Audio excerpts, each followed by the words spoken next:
जया बच्चन यांनी मात्र ही भूमिका स्वीकारताना एक खास अटही ठेवली होती। माझे काम सेटवर असो वा नसो, मी सेटवर नेहमी उपस्थित राहीन। आपका मतलब डॉक्टर साहब से है ना? इनसे तो मैंने शादी की है। और प्यार? इससे पहले कि हमारी शादी की बात होती, उसकी शादी हो गई।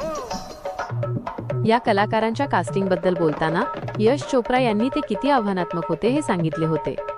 वास्तविक जीवनात अमिताभ यांचा जया यांच्याशी विवाह झालेला आणि रेखा यांच्यासोबत त्यांच्या रोमॅन्सची चर्चा असल्याने या चित्रपटाची कास्टिंग खूप सनसनाटी ठरली होती। यश चोप्रा यांनी मान्य केले की शूटिंग दरम्यान काहीही होऊ शकले असते, कारण जया त्यांची पत्नी आहे आणि रेखा त्यांची जवळची मैत्रीण।